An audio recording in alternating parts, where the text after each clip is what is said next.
Ravi de vous retrouver une fois de plus sur Season Media. Le programme c'est True Talks, votre émission féminine qui parle des sujets d'actualité, des sujets qui nous touchent et qui nous impactent tous sans tabou et sans barrière. Pour ce numéro, nous avons décidé d'aborder une question qui reste très souvent tapie dans l'ombre, chères dames, la question de l'hygiène intime. Pourquoi avoir une bonne lingerie ou alors l'importance d'avoir une belle lingerie.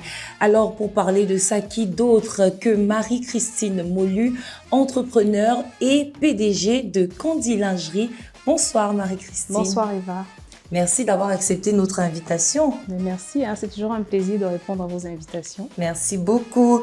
Alors, on va parler un peu de votre activité, mais d'abord, présentez-vous un peu pour nos téléspectateurs et auditeurs. Alors, je m'appelle Marie-Christine Molu, je suis la fondatrice de Candy Lingerie. Oui. Candy Lingerie, c'est une enseigne spécialisée dans la distribution de sous-vêtements féminins. Oui. Nous existons depuis une vingtaine d'années, plus de 20 ans d'ailleurs. Oui. C'est pour ça que vous étiez la meilleure personne pour parler justement de ce sujet avec nous. Hein. Merci. Donc, vous existez depuis une vingtaine d'années. Comment se porte le marché camerounais de cette activité ? Oh, en 20 ans, ça a énormément évolué. Le marché a énormément évolué. Il y a eu de nombreux acteurs qui ont vu le jour. Bon, évidemment, il y en a qui ont disparu aussi sur le cours, mais ça a beaucoup évolué. Et puis, les clients, les femmes particulièrement, puisqu'il s'agit d'elles, vont plus naturellement vers les boutiques spécialisées pour acheter la lingerie et plus exclusivement au marché ou à la friperie comme à l'époque. Oui, mais en 20 ans, y a-t-il eu une évolution? Quand vous faites une comparaison de vos débuts et aujourd'hui, les mentalités, comment elles sont? Plutôt évolué parce que je veux prendre un exemple qui est vraiment marrant. À l'époque, certaines femmes avaient peur, est-ce que je vais dire honte, d'entrer dans une boutique de lingerie, d'être vue entrant dans une boutique de lingerie. Je me souviens de cette dame qui un jour s'était garée juste en face, qui a appelé, bonjour, est-ce que c'est la boutique telle? Oui, voilà, j'ai vu quelque chose en vitrine, là, je veux ça en telle taille. Oui, madame, vous souhaitez être livrée? Ou non, je suis dehors dans la voiture, vous savez, je peux pas entrer, c'est trop visible, c'est trop... Oh. Oui, donc j'étais... Pourtant, il s'agit là de quelque chose de normal, de porter des sous-vêtements. Tout le monde en porte, du moins 99% des femmes en portent. Mais qu'est-ce qui vous pensez est la raison même de cette timidité-là? Est-ce une question d'ouverture d'esprit, de sexualité, c'est quoi le problème selon vous? Peut-être comprendre que nous sommes dans une société, moi je dis hypocrite, très hypocrite, où certains sujets sont considérés tabous. Ces sujets sont tabous parce qu'ils sont considérés pas sain, pas politiquement correct. On ne parle pas de lingerie. Et puis d'abord, une dame qui a une boutique de lingerie, c'est forcément une dame qui a des mœurs légères. C'est autant de préjugés qui font que les gens se disent, bon, on va me voir entrer dans une boutique de lingerie, peut-être qu'on va penser que je trompe mon mari parce que je m'achète de la lingerie. Vous voyez, il y a plein de choses qui se passent dans la tête de ces personnes. Et beaucoup de préjugés aussi. Beaucoup. Et c'était quelque chose qui n'était pas courant à l'époque. Il y avait quoi, peut-être en dehors du marché, et comme je dis, en dehors du marché qui a toujours, il y avait quoi, peut-être une seule boutique de lingerie dans Douala, une seule. Et donc, je me souviens, cette boutique-là a fermé, je crois, 1 an avant que nous n'entrions dans le business. Donc, par la suite, nous étions la seule boutique de lingerie, c'est-à-dire boutique spécialisée dans la lingerie fine. Dans la lingerie fine haut de gamme. Oui. Mais cela dit, combien de clientes en moyenne est-ce que vous recevez par semaine? C'est assez variable, c'est assez variable. Franchement, c'est un peu le loto. On ne va pas dire que voilà, on a tous les jours, on a tel, non. Il y a des jours où vous avez personne qui rentre. Et puis d'autres jours, vous avez l'impression qu'on a envoyé tout le monde vous voir. Voilà, donc c'est vraiment... Et la demande, c'est quoi? Les dames sont beaucoup plus dans des demandes spécifiques ou alors de la lingerie classique? Je vous demande pas de dévoiler des secrets, mais bon, ça peut aider d'autres. Oui, non, c'est sûr que je vais pas dévoiler des secrets parce que mes clientes me font confiance pour ça. Oui, bien sûr. Mais encore une fois, c'est assez saisonnier. Par exemple, là, en saison sèche, on a beaucoup de mariages, donc il y a énormément de demandes pour tout ce qui est lingerie de mariage. sous-vêtements pour porter les robes décolletées parce qu'on est en période de fête. Évidemment, beaucoup de demandes en maillot de bain parce que ça commence un peu, tout le monde va à Kribi le week-end maintenant parce qu'il fait beau et tout ça. Donc, c'est vraiment saisonnier. Et donc, l'importance pour vous, quelle est l'importance pour vous d'avoir une belle lingerie? Moi, je dirais que tout commence par là. Quand le matin, vous vous levez, vous faites votre toilette, qu'est-ce que vous mettez en premier? Des dessous. Alors, quand ces dessous sont raffinés, quand c'est joli, c'est confortable, déjà, à partir de là, vous vous sentez bien, vous vous sentez forte, vous vous sentez en confiance. Si vous n'aimez même pas ce que vous-même vous portez, vous ne pouvez pas être sûr de vous en marchant dans la rue parce que vous aurez l'impression que tout le monde... vous savez, quand vous n'êtes pas au top de votre forme, vous avez l'impression que tout le monde vous regarde et puis vous êtes très mal à l'aise. Donc, moi, je pense que c'est la première chose sur laquelle les femmes doivent mettre l'accent. C'est dommage parce que je vois beaucoup de femmes qui elles ont de belles tenues, de beaux cheveux, de beaux sacs à main, de belles chaussures. Mais après, les sous-vêtements, quand on voit les sous-vêtements, c'est un peu à pleurer, quoi. Je veux dire, il faut vraiment mettre l'accent sur ce qu'on porte en plus, au plus près de son intimité. C'est très important. Alors, Marie-Christine, on ne te demande pas de dévoiler un quelconque secret, mais on sait que les femmes dans nos environnements, salons de coiffure, spa, etc., on se retrouve souvent à se confier entre nous. Quelques détails croustillants. Est-ce qu'il y a souvent des clientes qui viennent, elle a une soirée spéciale, il faut quelque chose de chaud, oui, il faut en parler, hein. Oui, bon, mais sans entrer comme vous dites dans le secret professionnel, parce qu'on y tient. En 20 ans, on a des gens qui nous font confiance parce qu'ils savent que tout ce qui se passe dans notre boutique reste dans notre boutique. Donc, évidemment, le business de la lingerie a ceci de particulier que c'est de l'intimité dont il s'agit. Donc, vous parlez de choses qui sont assez intimes. Vous avez des gens en face de vous qui sont à un moment obligés d'entrer un peu dans leur vie privée pour vous faire comprendre de quoi ils ont besoin à ce moment précis. Donc, effectivement, oui, on a cette relation particulière avec les clientes parce qu'on est obligé d'avoir un peu accès à eux. Eux, ils sont obligés de s'ouvrir aussi un peu pour qu'on puisse les satisfaire. Donc, vous avez par exemple cette dame qui va venir, écoutez, j'ai un rendez-vous galant, je viens de rencontrer quelqu'un, il est bien, je pense que ça va être sérieux, on va se voir ce soir, je voudrais faire bonne impression, sans faire trop, mais tout en faisant un peu d'effet, qu'est-ce que vous pouvez me conseiller? Vous voyez ce genre de choses. Oui, alors, vous avez aussi pas seulement du croustillant, hein, entre guillemets, vous avez aussi des mamans qui viennent avec leur petite fille, voilà, ma fille commence à avoir de la poitrine, qu'est-ce que vous me conseillez? Est-ce qu'elle peut déjà porter des soutiens-gorge? Est-ce que? Donc, c'est vraiment un accompagnement pratiquement à chaque étape de la vie. Les femmes enceintes, j'ai vu des femmes enceintes arriver qui avaient... certaines étaient même envoyées par des gynécologues qui avaient des besoins spécifiques. Je ne vais pas en parler parce que c'est un peu... J'ai beaucoup appris aussi en faisant ce business parce qu'on a l'impression que c'est juste... la lingerie et tous les accessoires que c'est juste du folklore, mais il y a des choses qui sont vraiment, qui impactent beaucoup la santé physique et la santé mentale. Donc, voilà. Est-ce que vous avez des hommes comme clients qui viennent pour des trucs pour leurs copines, des demandes spéciales ou leurs femmes, hein? Vous avez des hommes comme clients? Oui.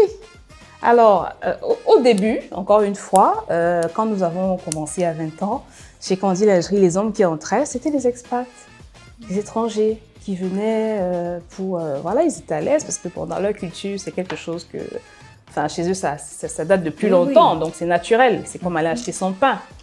Et au fil des années, j'ai été agréablement surprise de voir que mes frères camerounais ont commencé à venir beaucoup plus, à être à l'aise, venir choisir un cadeau pour madame. Et c'est ça le problème, les Camerounais n'aiment jamais, ils aiment toujours faire genre, comme on dit vulgairement, autant pour moi.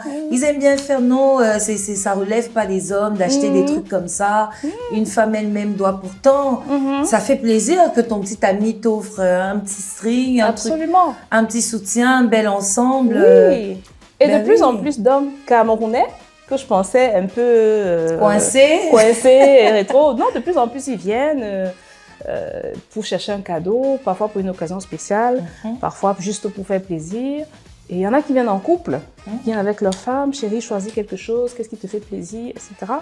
Et bon, comme on sait que les hommes, ils ont de la volonté, mais ils sont toujours un peu coincés au niveau des tailles, parce que bon, c'est pas évident. Donc, on les accompagne un peu plus parce qu'on sait qu'ils ont besoin on leur donne des astuces, comment dénicher, décrypter la taille de madame sans qu'elle se rende compte qu'il est en train de préparer quelque chose. Et donc, voilà, non, les hommes de plus en plus, franchement, et c'est une belle surprise. Ah, mais c'est une bonne chose. En moyenne, combien d'hommes vous pensez qui viennent régulièrement à votre boutique? J'ai même de plus en plus l'impression que les hommes viennent plus que les femmes. Ok. Oui, ces dernières années, j'ai vraiment l'impression que les hommes viennent plus que les femmes. Wow. Ouais. C'est quelque chose de... c'est extraordinaire. Et à chaque fois, je dis vraiment, monsieur, bravo. Voilà quoi. Et madame va être contente, surtout s'ils reviennent. Ça veut dire que... Voilà, et donc, il y a beaucoup d'hommes comme ça qui m'ont amené des clientes. Parce qu'après avoir offert le premier cadeau, eh bien, madame est revenue par la suite en me disant, voilà, mon mari m'a offert ci qui venait d'ici. J'ai beaucoup aimé. Voilà, je voudrais voir autre chose, etc. Ah, ben ça c'est... Mais du coup, quand on dit lingerie, n'est spécialisée que dans la lingerie féminine. Alors, vous avez jamais pensé aux hommes un peu parce que si. Ils vont jouer les jaloux. Voilà, parce qu'ils disent que les femmes n'offrent pas. Oui, voilà. Mesdames, faites un effort, ok.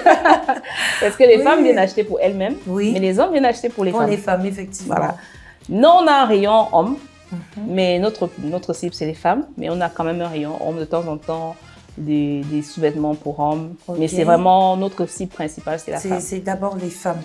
Alors, vos clientes passent-elles des commandes spéciales en dehors de la lingerie fine? Recevez-vous d'autres demandes? Parce que bon, à l'étranger, quand on va dans des magasins spécialisés comme les vôtres, on trouve d'autres choses. Mais est-ce que c'est le cas chez Candy Lingerie? Oui, en dehors de la lingerie, oui, nous avons des accessoires coquins. Que je ne vais pas détailler ici, oui, bien sûr. Découvrir à la boutique. Et en termes de commandes spéciales, oui, bon, nous mettons un point d'honneur à offrir à notre clientèle des dessous pour tous les styles, tous les goûts et toutes les morphologies. Mais il peut arriver qu'un client ou qu'une cliente arrive et ne trouve pas ce qu'il veut et un besoin particulier. À ce moment-là, on passe une commande spéciale pour la personne. D'accord.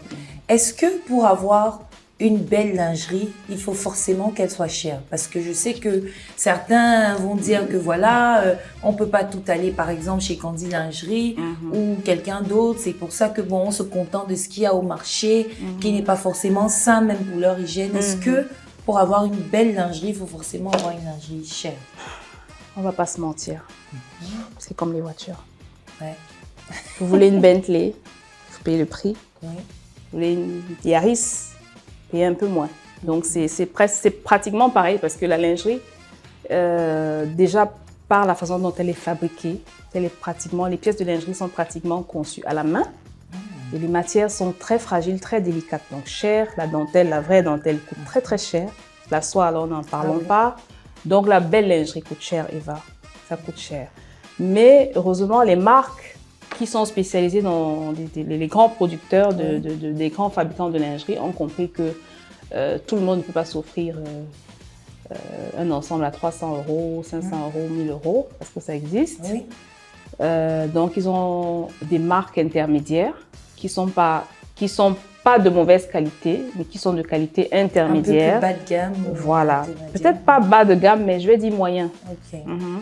Moyen. Donc, chaque grande marque, si permettez que je cite une ou deux pour illustrer. Bien sûr. Alors, si vous prenez par exemple Simone Perel, qui est une marque française, centenaire, hein, c'est une vieille marque, une ancienne marque française. Elle a une marque qui s'appelle Implicite, qui est une marque un peu plus jeune, plus accessible. Mais Simone Perel, c'est vraiment du haut de gamme. C'est cher, c'est la qualité. Mais après, Implicite, c'est pas de la mauvaise qualité, mais c'est abordable, c'est bien pour les bourses moyennes et tout ça. Mais pour les petites bourses, il y a des marques, il y a toutes les catégories de marques. Hein. Aujourd'hui, pour toutes les bourses, on peut trouver. Et maintenant, les Chinois ont libéralisé les choses, il faut le dire. Les gens ont tendance à penser que tout ce qui est chinois est mauvais. Parce que ce qui vient chez nous, malheureusement, c'est le bas de gamme. C'est le bas de gamme, vraiment hyper bas de gamme de Chine. Mais en Chine, il y a des producteurs de lingerie qui proposent des choses vraiment accessibles, vraiment accessibles, mais de qualité intéressante. Donc aujourd'hui, l'argent n'est plus une excuse parce que à, j'ai envie de dire, à 10 000 francs. On peut avoir une belle parure, c'est pas du luxe, c'est joli, c'est quand même acceptable. Et puis voilà, sauf que ça va pas durer longtemps parce que forcément, quand c'est pas de la bonne qualité, ça va s'abîmer rapidement. Plus on lave, plus ça se dégrade. Mais les produits comme la marque que j'ai citée, entre autres, parce qu'il y en a des centaines, je connais vous les gardez, aussi, voilà, il y a des marques voilà, qui sont... on dit accessible. Voilà. C'est un peu dans la même catégorie que Etam, tout ça. C'est vraiment accessible. Maintenant, les grandes marques, vous pouvez... j'ai des clients qui ont des parures qu'elles ont achetées chez moi il y a 10 ans, 15 ans, mais ça n'a pas bougé. Parce que c'est la qualité, la haute qualité. Donc, la qualité coûte cher. Donc, en toute chose, même la nourriture que nous mangeons. Oui, ça dépend de ce que vous choisissez de manger ou de ce que vous voulez manger. En moyenne, quelle est la tranche d'âge de votre clientèle? Les femmes, hein, restons sur les femmes. Sur les femmes, la moyenne d'âge, je pense 25, 40, 45. D'accord. Oui. Wow. Mais ça va, c'est encore des femmes... Ça, c'est la moyenne. Parce qu'après, on a au-dessus, on en a quand même une bonne brochette. Et un peu plus jeunes, comme je disais, les ados, nouvelle adolescence, enfin, pas petite enfance, la nouvelle adolescente qui commence à avoir la poitrine. Il y en a quand même, mais elles ne sont pas très nombreuses. Vous avez un conseil à adresser aux femmes en termes de choix de lingerie, d'hygiène intime? Avez-vous des choses à leur dire à ces dames? Qu'est-ce que je vais dire d'autre? Conseil du micro. Investissez dans votre lingerie. Vous pouvez opter pour la qualité. Vous n'êtes pas obligé d'avoir 15 parures, mais ayez 2-3 bonnes parures. Parce que quand c'est bien, ça dure longtemps. Vous alternez, voilà. 3, 4, 5 bonnes parures, franchement, 6 mois, 1 an, 2 ans, vous êtes tranquille. Donc, ne négligez pas votre intérieur. C'est un peu comme votre espace de vie à la maison. Donc, vous ne pouvez pas être chez vous dans un intérieur qui ne vous ressemble pas. Voilà, je vais dire ça comme ça. Ou vous n'êtes pas à l'aise. Vous n'êtes pas à l'aise. Donc, imaginez-vous, je me souviens à l'époque, cette histoire de lingerie, ça commence... À l'époque, ma mère, et ça m'a beaucoup marqué, j'étais ado et quand je commençais à grandir et à devenir un peu, on va dire, femme, elle me disait à chaque fois, fais attention à tes sous-vêtements, ma chérie, parce que tu imagines, si tu portes des vieux sous-vêtements et que tu sors de chez toi, tu as un accident et qu'on doit t'amener à l'hôpital et te déshabiller, mais tout le monde va se dire, regarde-moi cette jolie fille, qu'est-ce qu'elle porte? Oui. Qu'est-ce qu'elle porte en dessous? Et ça, c'est resté dans ma tête. Elle me disait ça à chaque fois, que non, quand c'est vieux, il faut jeter, il faut bien laver, il faut que ce soit bien propre, bien blanc. Elle n'achetait que du blanc, il fallait apprendre à laver le blanc, qu'il reste bien blanc. Et quand ça vieillissait, elle disait, non, tu ne portes pas. Quand c'est vieux, tu ne portes pas. Tu jettes. Justement, donc, ça, c'est des conseils qu'il faudrait aussi que les mamans donnent de plus en plus à leurs filles. Même sur les matières, les choix des matières, il y en a qui causent des infections, des allergies. Si vous avez une mauvaise soie ou quelque chose de trop cheap. Voilà. Et il y a le fait de la chaleur, de l'humidité, avec certaines matières qui n'est pas... C'est ça. Hein, les mauvaises matières, c'est ça qui cause des allergies. Les matières cheap, quand vous achetez un string à 1000 francs, la matière première utilisée pour le fabriquer, c'était quoi? Pour moi, des déchets de plastique qu'on a transformés en... Vous voyez? Voilà. Donc, il faut faire attention. Tout ce qu'on vend à vil prix, il faut faire attention. Il faut s'interroger. Ça a coûté combien à la production? En plus, c'est importé. Ça fait comment pour arriver ici? Vous avez payé la douane à combien pour le vendre à 1000 francs? Vous avez payé le transport à combien? Le producteur l'a produit, vous l'avez vendu à combien? Qu'on arrête de nous envoyer des déchets de sous-vêtements qui inondent nos marchés et qui intoxiquent les femmes. Et qui les rend surtout malades. C'est ça. C'est exactement pour ça qu'il est important d'attirer l'attention des femmes sur le choix des sous-vêtements, sur le choix même des matières quand elles vont faire leurs achats.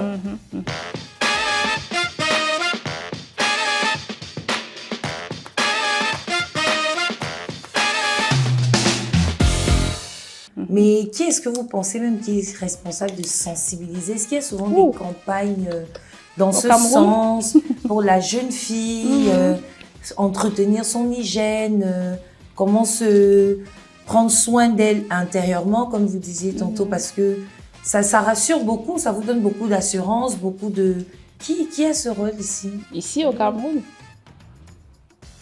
je pense que c'est d'abord les mamans qui doivent absolument, Éduquer quand leur la fille. petite fille, même la petite fille, dès je sais pas moi, 5 ans, quand la petite fille commence 5 ans, 7 ans, quand elle commence à parler et à comprendre, il faut commencer à lui apprendre l'hygiène.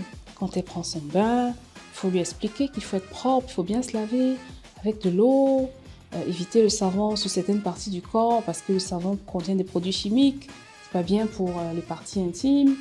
Il faut bien choisir, bon, avant l'adolescence, moi je conseille que du coton, hein, 100% coton. Après, à partir de 18 ans et plus, on peut aller sur des matières Oui. comme la dentelle, La il y a soie la et soie. tout. Encore que la soie est très bien aussi, mais bon, la soie c'est très cher pour les enfants. Hein, Oui, oui. parce que, donc, et après, quelle que soit la matière qu'on choisit, il faut toujours s'assurer que la partie qui est située à l'entrejambe est doublée de coton. Si vous avez observé, il y a toujours une partie doublée en coton. Oui, C'est effectivement. absolument Important, nécessaire. Oui. Merci Marie-Christine, merci beaucoup d'avoir accepté. On espère que nos téléspectatrices et auditrices ont apprécié cette émission et surtout tout ce que vous avez retenu, tout ce qui a été dit parce que c'est très très important. Quant à moi, je vous retrouve la semaine prochaine autour d'une nouvelle thématique. Restez connectés sur Season Media, continuez de suivre nos pages, abonnez-vous au maximum et continuez de partager. Excellent dimanche chez vous. Au revoir.